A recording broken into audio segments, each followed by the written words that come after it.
comes to MTG lore, there are many mysteries still uncovered and questions to be asked.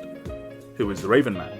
Who was the Planeswalker in the Ozolith? And why did Emrakul allow herself to be trapped in Innistrad's moon? Today, we'll be answering none of those, and instead, focusing on the real issues. Also, you'll notice that there are some sound issues between myself and Nathan due to unforeseen connection issues. We are trying to rectify this. We're doing our best with our remote recording setup, and we hope you enjoy the show. Welcome to Magic the Flavouring, the Magic the Gathering podcast. We talk about all things Magic flavour, design, and lore. I'm your host, Andy Mann. Hello, this is Nathan Cancel. And we're here today, pretty much bored out of our minds, as I'm sure pretty much everyone is right now. We've done quite a few weeks of doing quite heavy lore episodes and deep diving into mechanics and things like that. And to avoid burnout, I think today we're just going to kind of chill and relax and sort of shoot the magic shit, as it were. We've come up with a few hypothetical. You were so close. You said chilling out, relaxing, acting all cool. And then you said shoot. You didn't say shooting some people up around the school. I don't know if I really have the mental capacity to do the entirety of the Fresh Prince of Bel-Air rap. And if I was doing I know, but you had all the little bits that were I know. There. It was all ready for the taking. I know. I'm sorry. No, we're not fresh. We're not fresh. We're stale. We're stuck at home like old bread. Yeah. I would also warrant to guess that if we were to do the full rap and we didn't do the sort of two verses or one verse that's in the song, which is only the first two episodes.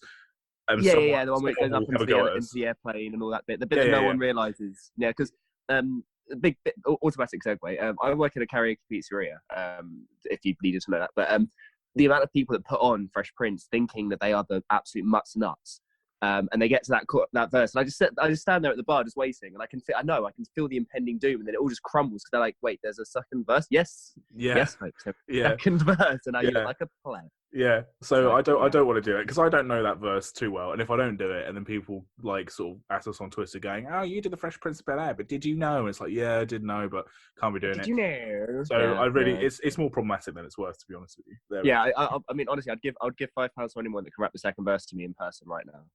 So I mean, obviously not in person right now, but in hypothetically, which segues into the episode. That's a pretty safe thing to say, isn't it, on a recorded podcast, is say, if someone comes up to me right now, I'll give them £1 million. It's already in the past. Forgetting the fact we're in quarantine, obviously. Challenge me now. Come at me, world. Did you see the interview with Mark Rosewater, which the professor did on Tolerian Community College that came out this week? I'm interested to know. Oh, no, I haven't yet, no. No, it's a really good interview. Yeah. I mean, I don't have much to say about it, but it even becomes a joke between the two of them that Mark Rosewater, after everything he says to do with, like, the development of Magic and how they are and where they are now, he has to, like, suffix the whole of his point with, but obviously we're in a quarantine, so you can't play face-to-face. It's clear that the first couple of times he does it because he knows he has to say it to, like, kind of keep people safe. But then the sort of 5th, 6th, 7th, 8th time he does it, when the professor starts taking the piss out of him and Mark Rosewater kind of acknowledges it, it's clear that his kind of corporate overlords at Hasbro have gone, you can't encourage people to go play Magic together. Like, no matter what you say, you have to make it very clear you stay in your house. And it's just really funny that to see. I mean, I don't know whether it was like a contracted sort of health thing that he was doing, or whether it was just in the back of his head. Yeah. Right. But it was very funny to watch him kind of go, we obviously support the game stores and, everyone needs to play Magic together. But obviously not now. Please don't go out and play with your friends. Yeah, well, everyone has like an obligation, don't they, to ensure that everyone's doing the smartest and most sensible thing, because a lot of people out there aren't necessarily doing the smartest, most sensible thing. So I guess it's more just he could, if they did at any point question, whether or not he was saying, well, look, at the end of every single thing, I've put it down. So it kind of covers his ass a little bit. Yeah. I mean, we were talking about this week. Like, it's a shame that it's funny how the circumstances are so far-reaching, because I wouldn't expect it to affect the job side of it. I don't really mind too much, but it's the little things like, I mean, the weekly routine of, I mean, if you're like an online grinder, fine, you get to play, you still play a bit, online or whatever. But as we talked about a couple of weeks ago, that ability to still be able to have the face-to-face contact and being able to play, obviously, it's kind of completely ruined Magic a little bit. So it's funny. This is the first week I've really felt that. So I basically strapped my housemates at the kitchen table. No kinky nonsense, but we're not into that. Basically forced him to play Magic with me for the last 2 days. So it's good. It's going well. I'm not losing my mind whatsoever. good. Yeah. Just as a heads up, guys, I'm aware that we're having a couple of crackly issues here and there with our voice. Obviously, we're trying our best with doing remote recording still. So yeah, just apologies if you hear any crackliness, but we will just push on through. Right. I never say anything important anyway, so don't worry. Yeah, if it's exactly. me, it's fine. You can ignore it. Well, and if it's me, I'll probably repeat myself about 5 times anyway, so you'll be able to hear what we say. So we've got a few hypothetical questions. Basically, this week we just kind of thought what are the sort of silliest questions that we always kind of sit around and ask ourselves, or just things where, you know, there are a lot of big questions in magic. There are a lot of things that are still yet to be uncovered with mysteries, storyline, and lore, and whatever else. And there's so much going on that really you can kind of burn yourself out thinking about it. So instead, we're going to be doing some hypothetical questions for things that no one ever really needed to ask or wanted to ask in the first place. So I've got a couple. I know you've written a few as well, Nathan. Is that right? I've got a couple of musings. Yeah, cool. All right, well, I'm going to start. So I'm going to ask a question. You're going to give me your best answer. You're going to try and justify it, and then I'll tell you what I think as well. But I don't think there are any real right answers. Sounds complicated. Yeah, I know. It's a question and answer session. I know we struggle with those sometimes. So first up, first question. Oh, what are those Q&As? Beautiful. I like it. Yeah. All right, hit me. All right, big question time.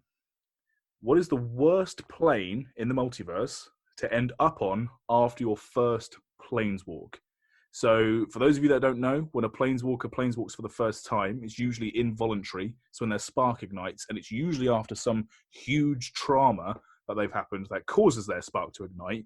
And maybe like 8 times out of 10, it's usually when the person is quite young, so still not fully capable. So what, in your opinion, is the worst plane to end up on after you first bounce away into the blind eternities? All right. Okay. Let me have a think. Take your time. Because there have been some quite easy ones, I feel. I think, was it Jace first bounced away to Ravnica, and he was picked up by some ghoul shaman who gave him a bunch of tattoos. You know, that's fairly easy, isn't it? Like, I think that was... Yeah. I mean, I've got to say, Wildfire's got to be pretty shit. Wildfire, like 90%, like you're 90. The amount of planeswalkers that have just planeswalked to Wildfire just dropped into a pool of that's it, go on, bye. Yeah, well, this is it. There are so many planes of existence which are just immediately terribly dangerous. Like, you don't just end up in imagine if you. What if you can't swim and you land on a plane that's just covered in water? Yeah, it's not like if I planeswalked away and I planeswalked into like Gold Meadow in Lorwyn. Do you know what I mean? Just in a field full of sheep. You'd be like, oh, okay, cool, that's all right. Like you get to kind of like come to terms with yourself just in a big sort of field of sheep. I guess food's a big one. So places that don't have food on them particularly easily would be right. Okay, Mirrodin. Because imagine, I mean, not now. Back in the day, Mirrodin. Like, imagine if you're an organic life form and you get there and everything's just metal. You can't eat anything. Yeah. Okay, so you're under the impression like, okay, right. So taking away the fact that under the understanding you could probably just planeswalk back now that you've learned you've planeswalked. I guess the main issue is places that you'd automatically just immediately die.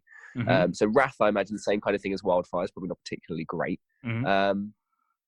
I mean, you've also got places like Innistrad. I mean, if you're someone like Domri, where you planeswalked when you were 16 or whatever, like you might not do so well on Innistrad. Obviously, Phyrexia is not a great. If you accidentally just landed, like imagine if you just landed in the middle of the Mirror and War. You know, yeah. Well, yeah. We can open this up to being like places in time as well. So if you want to say like, you know, Alara or something, you know, or like anywhere like the Great Conflux, you know, or whatever. Yeah, like right, just as it's just Conflux, you just planeswalk into the middle of the Maelstrom. That's fantastic. Yeah. Great, good. I guess. Yeah, because the thing I'm thinking of is like, it'd have to be things that would like immediately like kill you. I mean, because imagine. I mean, it's got to be like, I don't know. Yeah.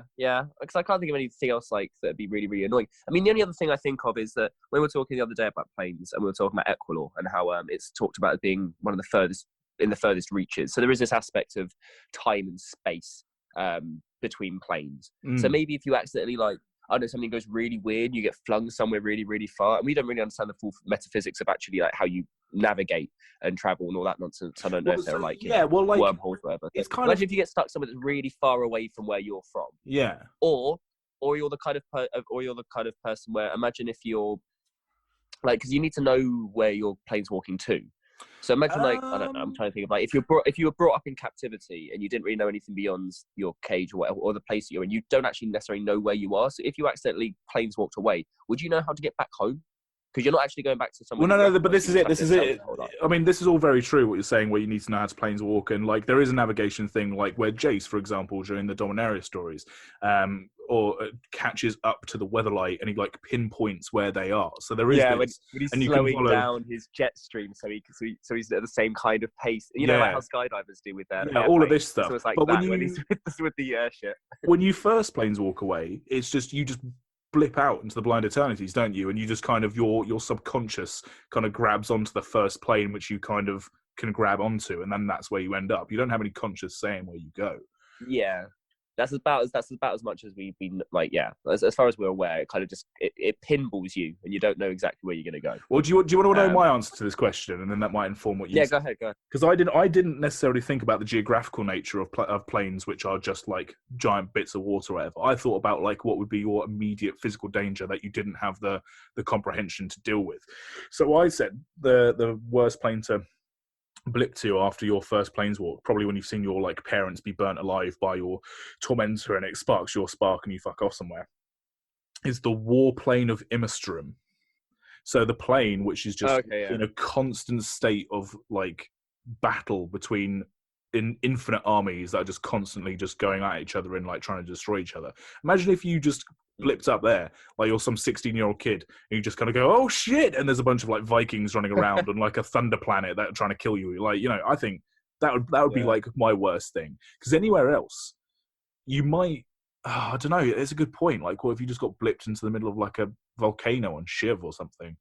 Like, where do they? Yes, that's what I'm thinking. Like, you know, like planeswalkers are supposed to be quite rare. Yeah. It's what I'm thinking is imagine all these. There's probably loads of planes out there that are like you die as soon as you go there, but we just don't know about them because no one can come back from them. Like, imagine we go to a magic plane and it's just like every card is just desert because there's nothing else there, you know, and it's just skeletons. So like there must be loads of planes that you accidentally go to that are just uninhabitable. Yeah. You know. Like, imagine also, this is the other thing, like, I've just been looking through all of the planes and all the phenomenons and everything. Segovia is like pint-sized, teeny tiny planet, right? Plane, yeah? Imagine being like a mouse, not a mouse, that's silly, but imagine being like a dwarf from Segovia. So you're already small on a small plane, and then you planeswalk accidentally to Ikoria, where you've got like Godzilla, and the ratio doesn't scale up, so you are literally the tiniest thing looking up at the giants, and you're so small that when he treads on you, don't even die. You know, it's like bacteria. Like, you're not. Segovia's a weird one, though. Segovia's like a weird one, right? Though, yeah. Have they had any planeswalkers visit Segovia? Because they must. Technically, the first ever planeswalker battle takes place a little bit there. When you have bad Nathan, can't remember. The two planeswalkers that are listed out in the Alpha supplemental. They talk about battling through Segovia as well. I think someone summons like a bunch of angels, but because they're from Segovia, they're basically like bees. Oh no, they are. So the size doesn't scale. If you come from Segovia, you're just infinitely tiny. Yeah, exactly. That's what I mean. So like you are the tiniest little planeswalker, a normal sized planeswalker by your standards, and then everyone's just monstrously huge.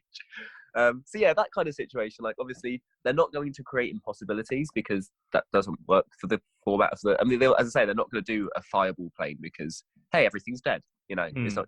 I mean, you can't really get away with it. But yeah, I think there's got to be so many out there that are just uninhabitable that planeswalkers blip to and just die immediately. We never know. We never hear back from them again. I suppose it also, and this will come on to another question I'm going to ask later. But it kind of depends on what race you are. Because if you're like a fish planeswalker or like something that only breathes water, and you get blipped anywhere else, then that's that's got to be terrible. Being like, right, because we don't know merfolk. Obviously, merfolk can breathe air, but there must be certain type of merfolks that don't. And imagine having a life-threatening situation. You planeswalk, because you don't know. That's the thing. Like, you're just as likely to planeswalk from a place that has air to water as you were to imagine being like, you know, a merfolk and you planeswalk in the middle of the ocean and suddenly you're like out on land. You don't have any legs, so you can't walk. So like, what do you do? Obviously, the whole point is that as long as you can play, as long as you have a moment to collect your thoughts, you should be able to planeswalk back. Outside of, you know, things like the Immortal Sun and stuff like that, like most planeswalkers have at least blipped back to where they came from because they're so scared by the environment they're in that they tend to just go back again. Like Domi went back immediately. Obviously, Huatley had to, but that's because, you know, the Immortal Sun.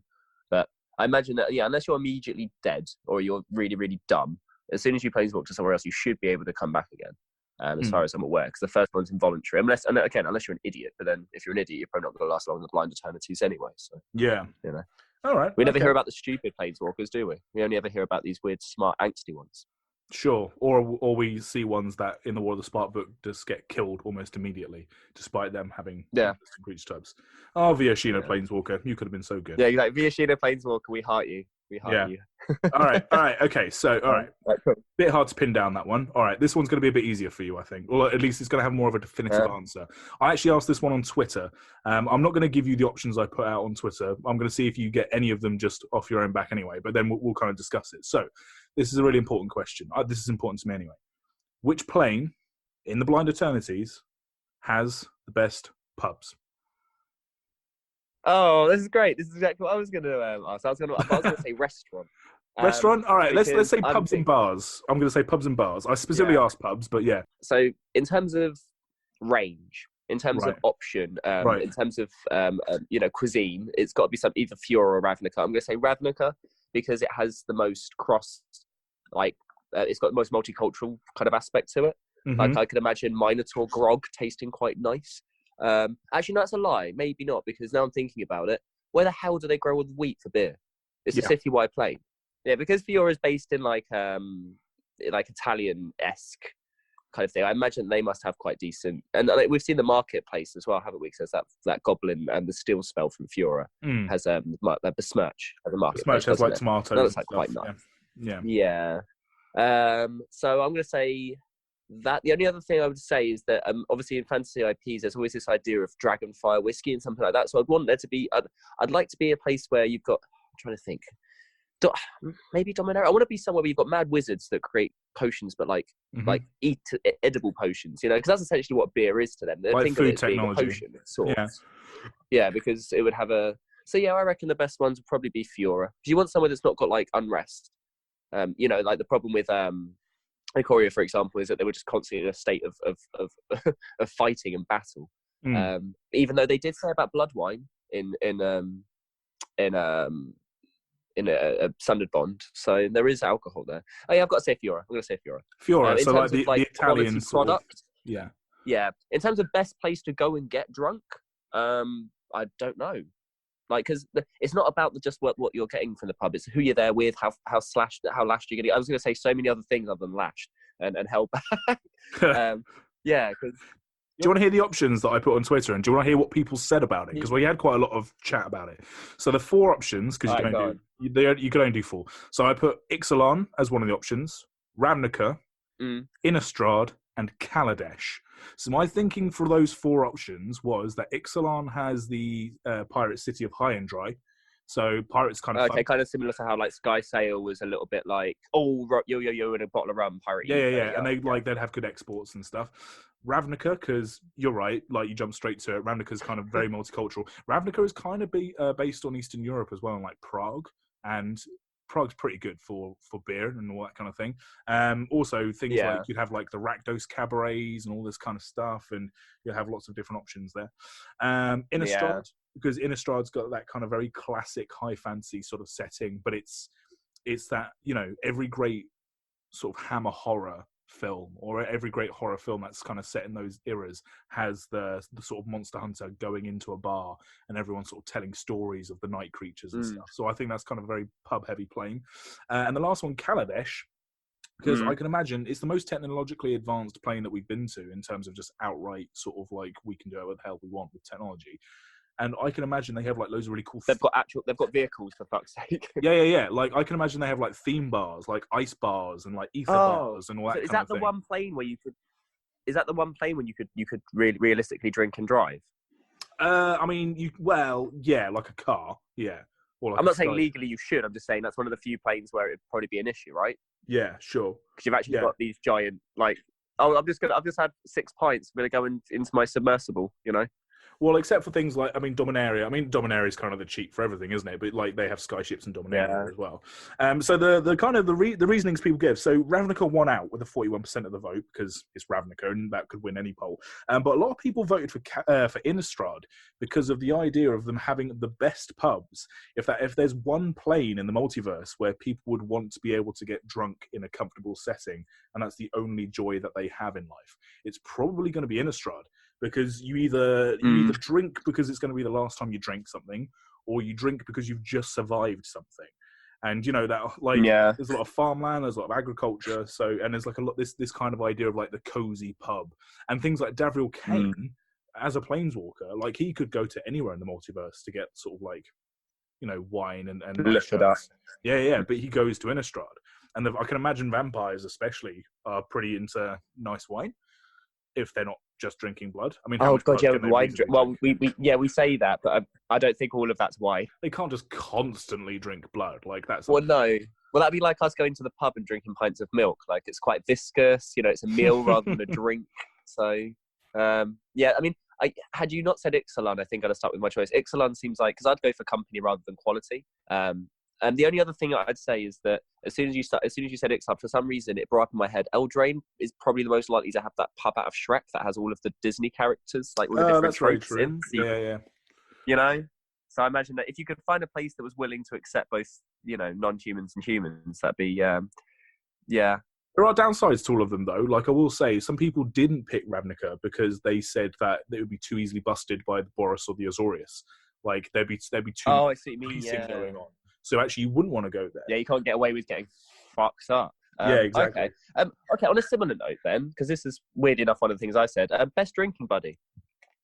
Just what, a real character or someone just out in the multiverse? Out of the planes. Yeah, out of the planeswalkers that we know, because otherwise that's too many. Out of the planeswalkers that we have, who would you like to go on a multiverse pub crawl, a plane crawl? Oh, Davriel Kane. That's a good one. Yeah, because he would. Before he was dead, I was going to say Dak. Like Dak would have been great fun. But he would have stiffed you. He would have stiffed you with the bill at the end of it. Mate, if I got stiffed by Dak, I'm having a good night. You got stiffed by Dak. Great, cool. I left a pause deliberately so you can cut that easily if you need to. Yeah, sure. That's fine. We don't mind. We don't mind innuendo. Yeah, I think Garrett could probably be a pretty good drinking buddy. I think he'd be able to keep up. Actually, that's a lie. I already know I already knew who I wanted. Liliana. Liliana knows how to drink. I could have a good night of bitching over wine with Liliana. Yeah, she'd seem like she's quite a good drinking buddy. And she's seen a lot of places as well. Like I reckon Chandra would be fun, but I'd end up having to clear her out. No. And you can't hold her hair out of her. You can't hold her hair out of her eyes because you burn your hands. I would not want to go. I would not want to go drinking. So that doesn't really work. Chandra seems like exactly the kind of person that it'd get to like 2 a.m. and you're really drunk, and she'll go, "Oh, do you know what would be funny if I set this cart on fire?" And you go, "No, Chandra, please don't." Right. Like, and you're trying to stop her, like, and now you're a killjoy. Like, no. Liliana's the one. She doesn't want any, like... Yeah, I'd like to see Jay drunk, but I think he'd do the thing from X-Men of where he starts altering people's minds without them just idly, just doing stupid things. I reckon that's the problem. Anyone that's like under what I would say the age of 25 is what I look at. Like working in somewhere that works in over 21, but like I know that when you get to 30, you start to become a reasonable human being. So wow. when you drink, not normal, but when you drink, Still don't think that's true. It tends to take about 10 years to get your legs in, for some people anyway. Like, I wouldn't want to go out with Nahiri. She doesn't end up crying about fucking Sorin after one drink. Oh, yeah, exactly. Yeah, she'd start whinging about how, like, oh, my entire plane got decimated by space demons. Like, yeah, you're right. No. Yeah. No, I think, I reckon Narset might be... Yeah, I don't know. It's hard to say. That's the thing. Because people change a lot when they drink, so it's hard to tell. I just think Liliana would be a good one to go with. I reckon she knows how to handle her drink, she knows all the best places, and she'd probably have some finesse. Do you know who I'd like to go on drinking night with? Arlyn Cord. Yeah. I think that'd be great. Shocking. Eventually people are going to find out about your secret little shrine. Yeah, Holly, if you're listening to this, just look in the cupboard. The only downside with Arlyn Cord is that if you've got to just make sure you don't go out drinking on a full moon, otherwise your night's going to be cut very short. Oh yeah. Imagine if she's even more fun in werewolf form. I think she holds all of her shit together. Yeah, she does. Yeah.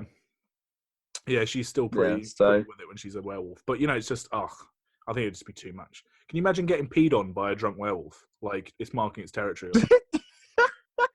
What? So she's marking her territory. But she's drunk, so she gets you. Yeah. You're my drinking buddy now, Andy. Oh yeah, well yeah, there is that as well. Yeah. So maybe not. How have we turned this into a weird fetish for you? For God's sake. Right, anyway, next question. Jesus Christ. I mean, I don't Why want did you immediately go to getting peed on? No, well, I'm Why? not. I'm not Why was shaming that? anyone who does like that. But for me, if I'm being honest, and Good, this you might shouldn't. It's delicious. this might offend a lot of people, but werewolves peeing on me is not one of my kinks. So I'm sorry if that is your thing. Good. Specifically. Amazing. Mm.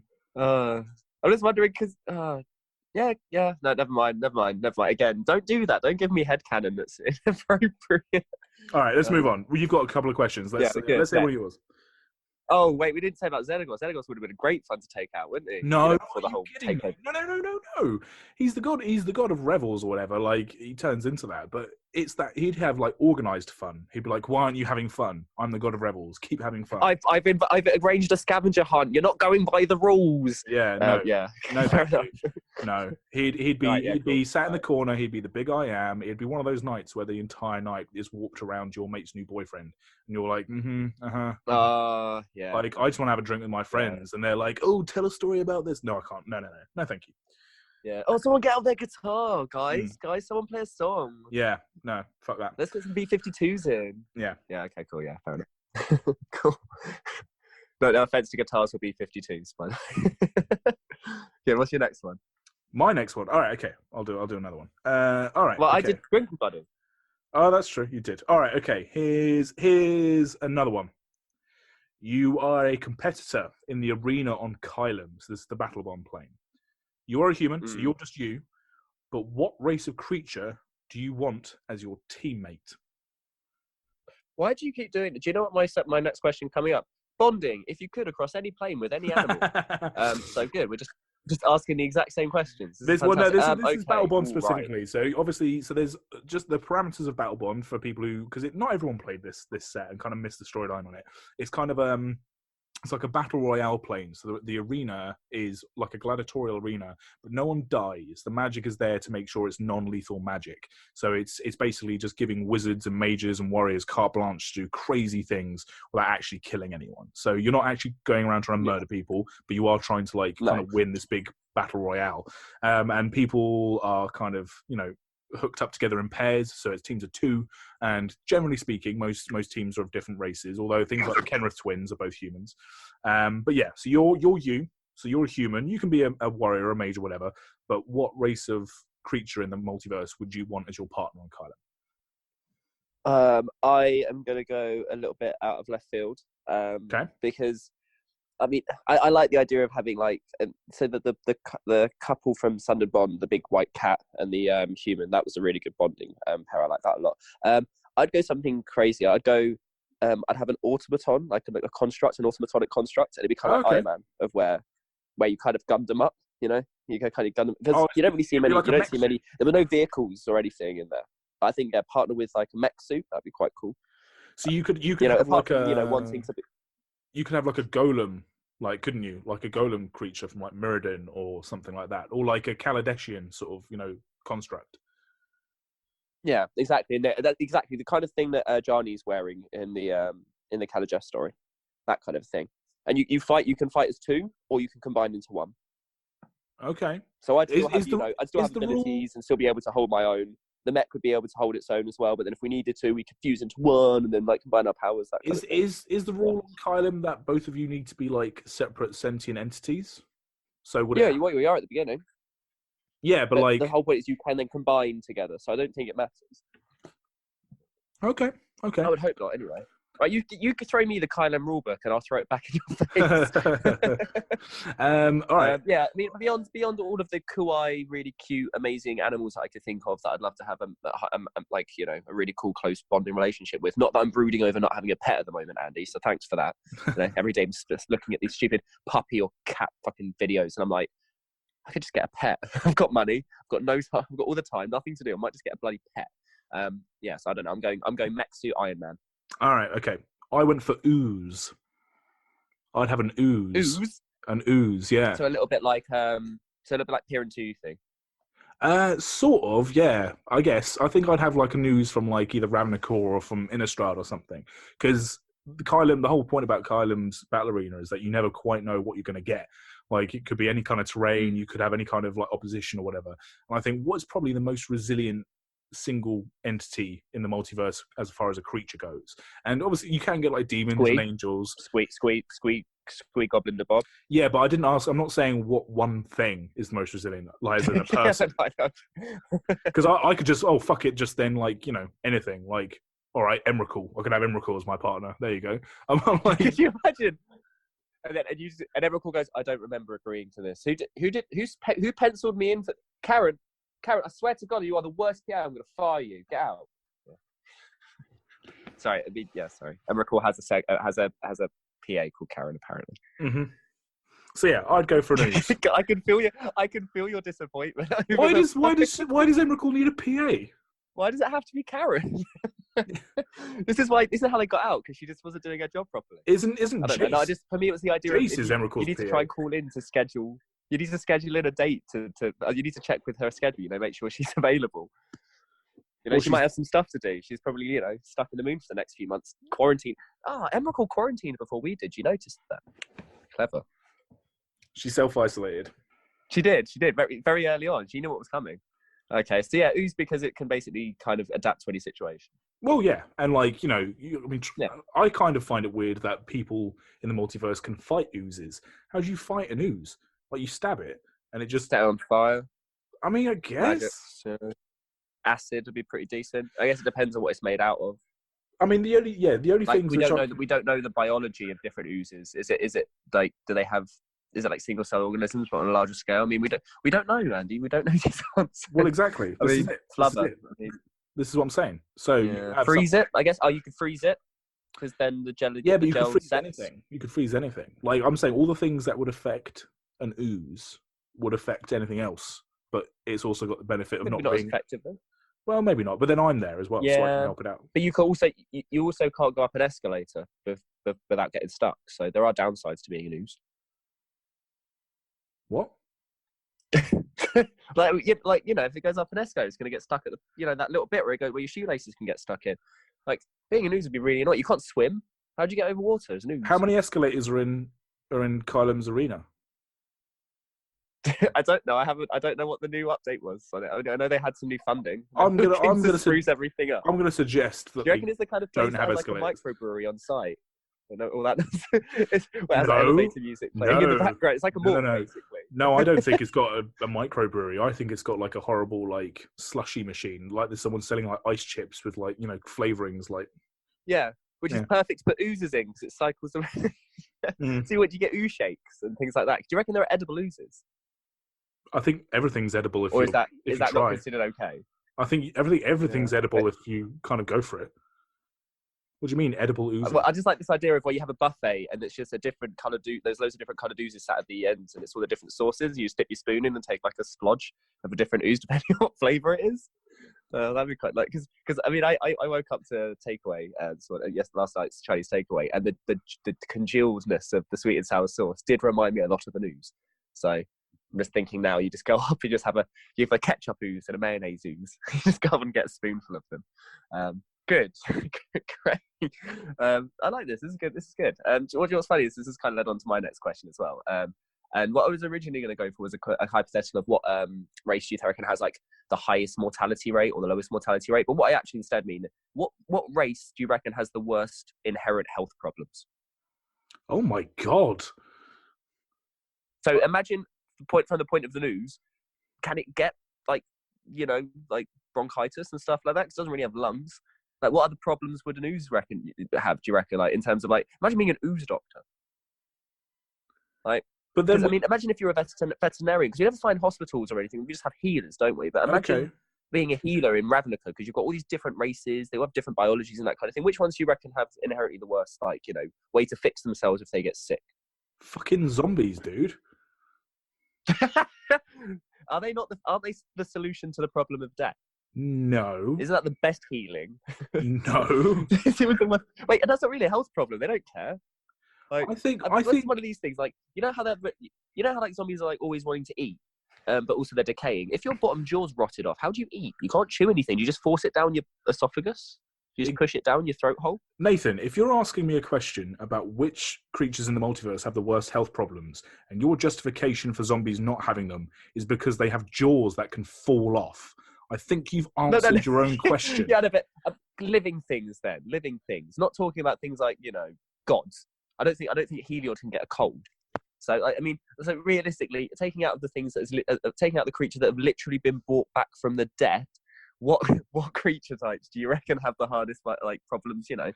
Generally, keeping their well-being together. The goblins aren't the most hygienic of people, are they? But I reckon they're resilient. I reckon they have like dog hygiene of where it doesn't matter what they eat or what happens to them because they're like their bodies are more resilient. Like I reckon humans probably have more issues than most creatures do because evolution works better for other animals than it does for humans. Typically, this is a very depressing conversation. Why? Oh, I see. Yeah, current climate. Well, not just the current climate, but just which creatures on the plane have the worst health problems. Oh, humans. Oh, that's a fun thought. Yeah, but you know what I mean? I'm thinking like logically, like which animals, like dragons, for example, probably have peak evolution, so their bodies are probably really super efficient. But then at the same time, they might have issues with the fact that they've got to ingest certain, imagine they might probably have the worst heartburn, so they've got to probably eat chalk all the time to keep their acid reflux down, and things like that. Like, do you reckon? Because obviously, giants when they break a bone, it's much harder to set that in a cast because the cast has to be a lot bigger, And like heart surgery on certain animals be harder because they might not have a heart, things like that. Yeah. If they don't have a heart, they don't need heart surgery. Yeah, like elementals. It's one of the reason I thought about this was thinking with the Sundered Bond, where it's talking about the elemental that has almost like lightning going through its veins and that kind of thing. Like, imagine being like a veterinarian. Sorry, a veterinarian. A veterinarian in veterinarian. Veterinarian. There we go. Thank you, veterinarian. Fuck.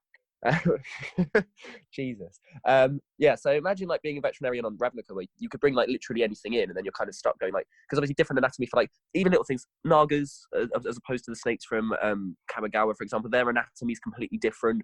So I imagine there's got to be some that probably struggle, but I think that in terms of realisticness, like humans and probably other sentient races like it, say like minotaurs, not maybe merfolk, but elves, and maybe probably not elves as well, maybe minotaurs, goblins, humans, because they reproduce so much more quickly, and they probably have much higher population rates. There's probably more chance for mutations and things to go wrong, but stuff like that. When you're talking about humans and you're only saying that because we do have lots of health problems like in this world that we can kind of pinpoint things to. But if you compare that to the Nagas where they have like the snake form or whatever, snakes can get ill. Snakes can get like, infections under scales and all this kind of thing. And if they don't shed properly. So I think it just depends, doesn't it? Like, does a bovine creature, are they, able to get certain things that ape descendant creatures aren't able to get and all this different kind of thing. So, I'm just going to say, for the sake of argument and for the sake of zombies. Well, no, not zombies. No, that was clever. But like, I'm going to say anything where there's like a plague event to it. So yeah, that's fair. Phyrexians. There's got to be so much wrong with a Phyrexian because of just the entire thing of like being grafted and kind of fucked with. That's fair. I was also thinking like Ikoria, how like mutations aren't always necessarily a good thing. Like if it's not naturally occurring and it's being forced somehow, there's probably a lot of animals and creatures out there in Ikoria that just can't survive properly because they've sprouted, wings out of their face or something, and that it's not a practical evolution. So I can imagine that or something like that. I guess it's also a matter of hygiene. So I was thinking the Nezumi reproduce like an accelerated rate. So their rats maybe. Do rat people reproduce at an accelerated rate compared to, say, the Orochi? Do Orochi do it in clutches? Do they have, like, hatchery? Oh, they do have hatcheries. They have a hatchery, a card, isn't it? So, also, like, what rate? Yeah, like, what... Okay, right, here's a sub-hypothetical. What race do you reckon reproduces at the quickest rate? Like, which race do you reckon has the biggest issue for overpopulation?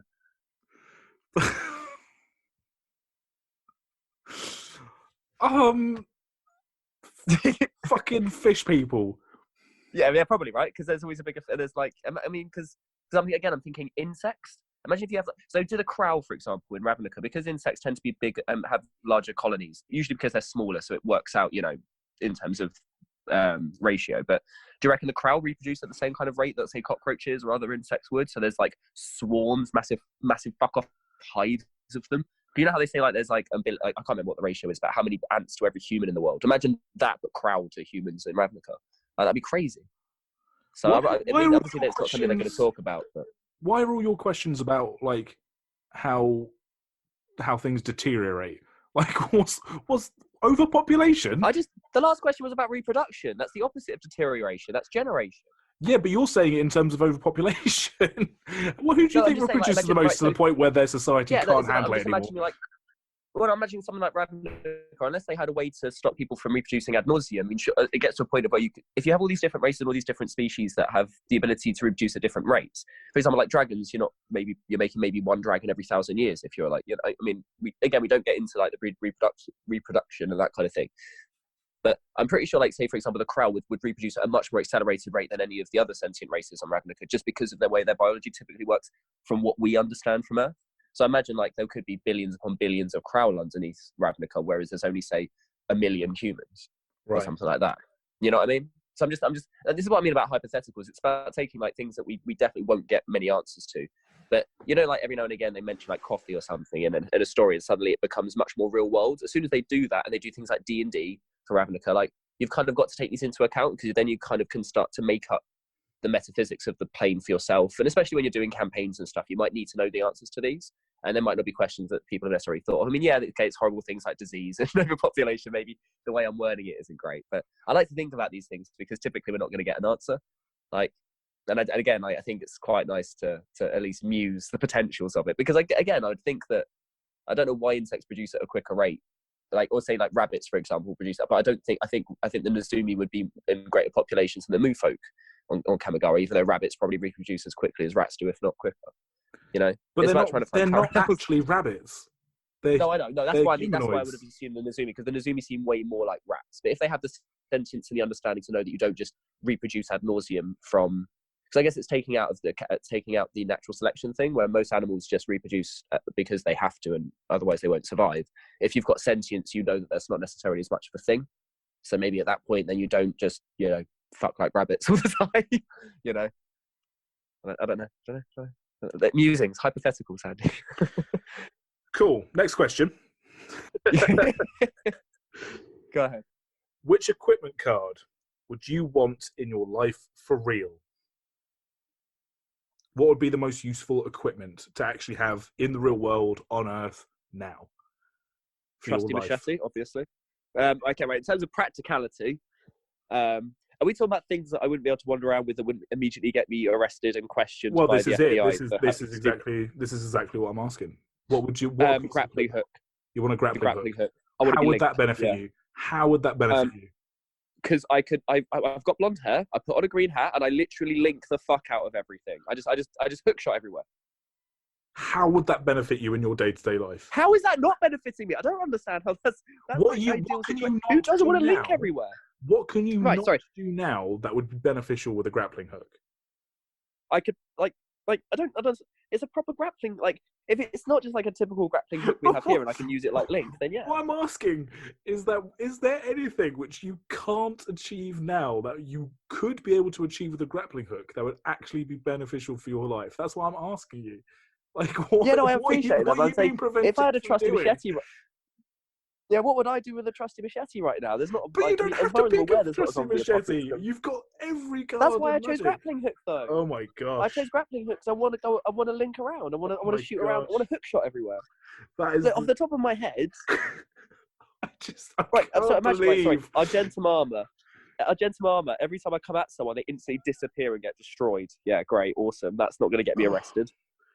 But there's plenty of equipment. Imagine if having sword based. Oh, what? Okay, right. Name some equipment that isn't weapon. Okay, what? Like a kite? Oh, okay. Take it away. Journeyman's kite. That's not actually an equipment. A kite sail, then. Kite sail. Okay. Give you flying. Right. So I'm allowed to go with kite sail because it allows me to fly, but I'm not allowed to go with grappling hooks. It allows me to link around. Is it because I keep saying link around? No. I don't mind the Zelda reference. I'm just saying, having the ability to fly somewhere is at least a practical application which you can kind of go, oh, okay, well, that kind of circumvents certain difficulties I have. Grappling hooking everywhere doesn't make it easier. Where you live in London, you have a tube line near you. Getting the tube is... So how is a kite sail going to help me with the tube line?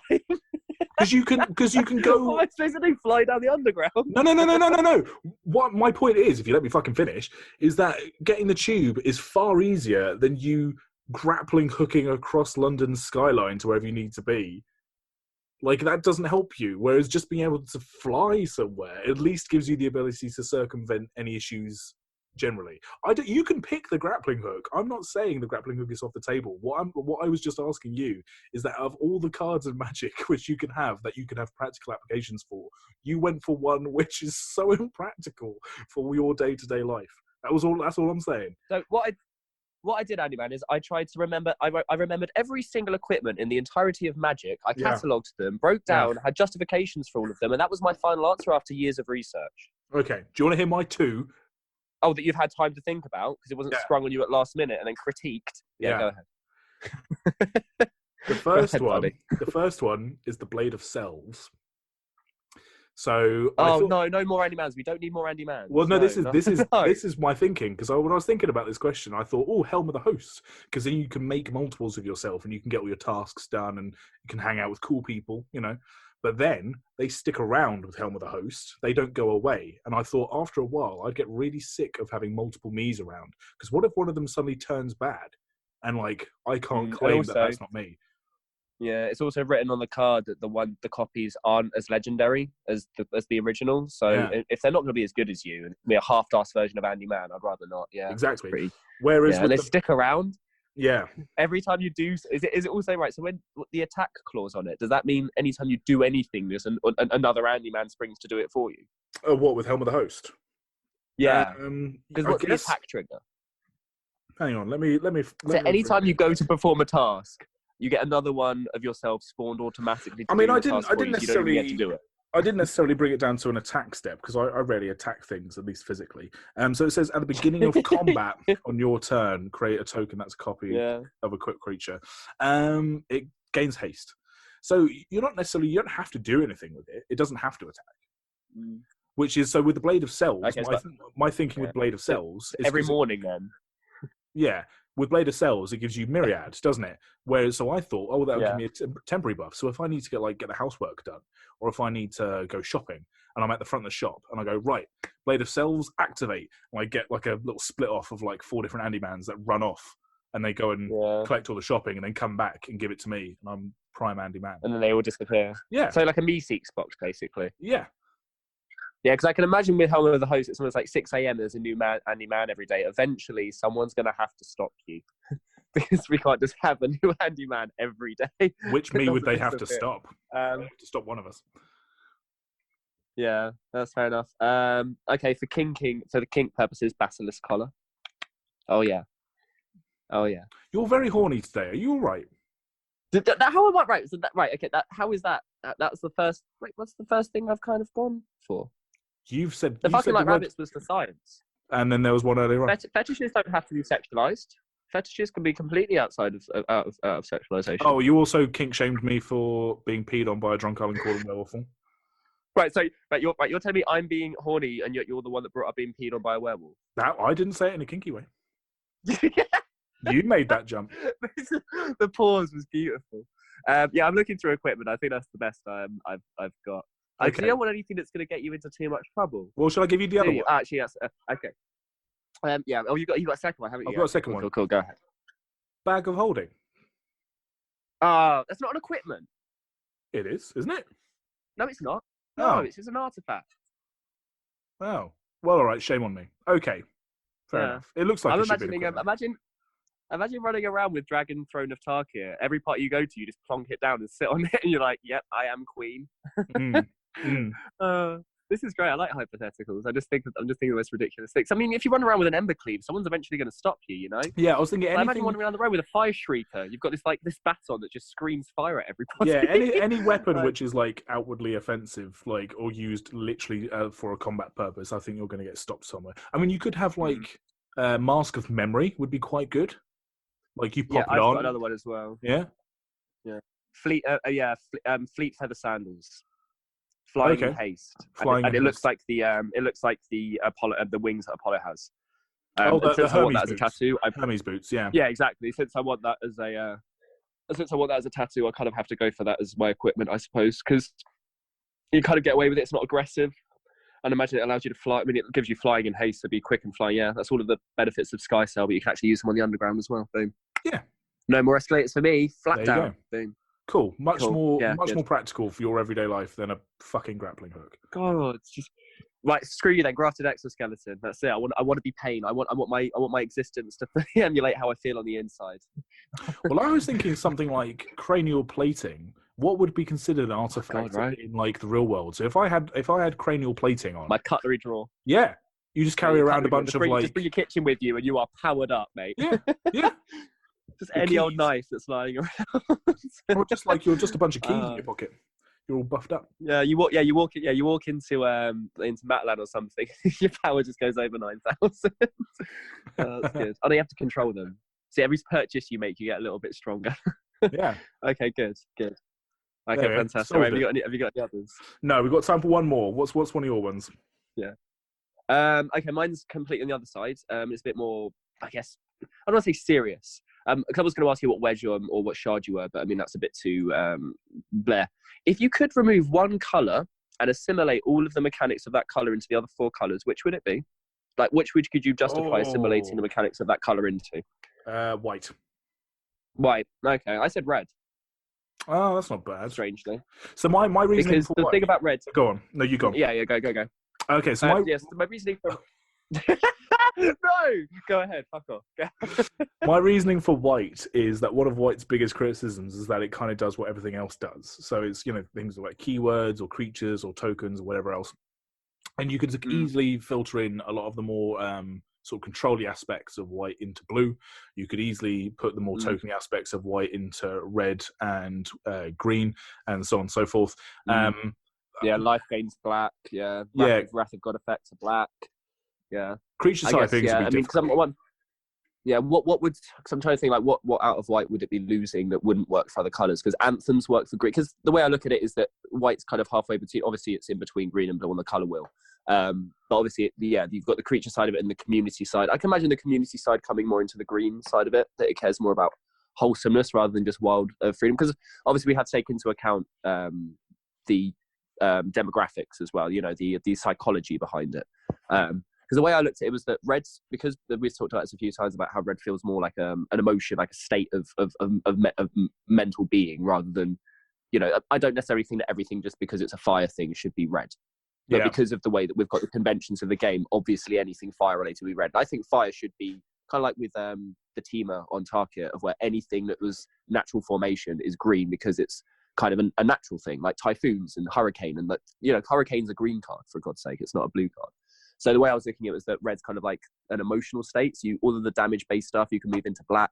The artifact removal and everything kind of moves back into green. The creature side, you've kind of got that already. Like First Strike and Haste can move into different colours. Like Haste can be green or black. First Strike can be white. Like there's nothing really, even Impulsive Draw, they've had to kind of make things feel red. Whereas I feel like if you're having to make other mechanics from other colours feel more red, then maybe you could potentially take red out and you could just have all your card draw be the blue side. I think... Yeah, I guess it depends on... I think in terms of mechanics, I think white's the easiest to assimilate.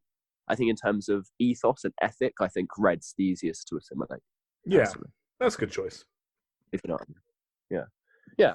That was just more like a thing. So I was thinking, where the hypothetical was going to be, what would purple do if we did add a 6th colour? And it's a lot harder to think of new things than it was for me then to think, actually, if we took a colour away and just went down to 4 colours, obviously that's never going to happen. But yeah, I thought red, I guess red and white. I think the other 3 are too important. You basically got life, death, and the wit in between, the knowledge in between. And I feel like you need those 3 things. I think it'd be weird not to have it. But yeah, I think red's a bit more superfluous, personally. But that's just me. Interesting. That's it for all of my questions. Yeah, cool. Well, yeah, I think that's it. I think, Sarah just wanted to have a silly chat. We were doing lots of heavy law stuff. So we thought we'd get it weird and inappropriate.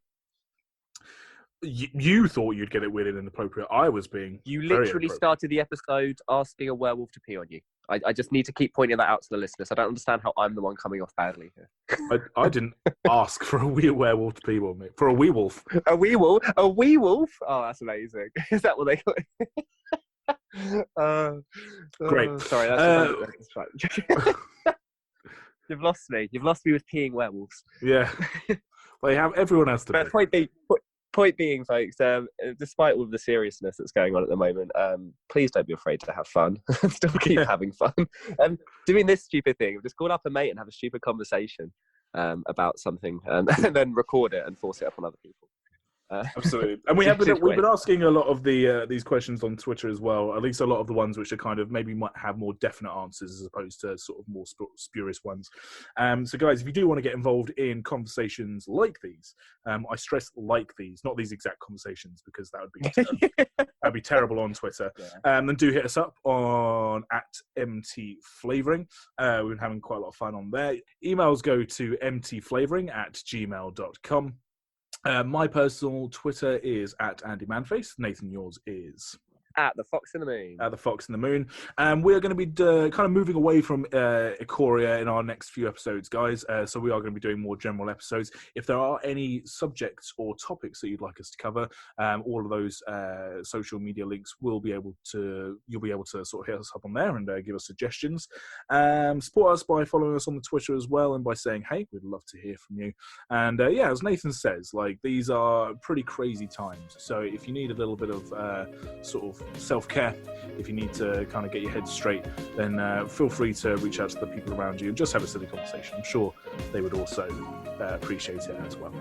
Nathan, any last thoughts? No, nothing as of yet. As always, keep safe, stay strong, all that nonsense, all the good stuff, all the good feelings. All the good feelings. All right, guys. As ever, as always, thank you very much for listening. We have been Magic the Flavouring. See you soon.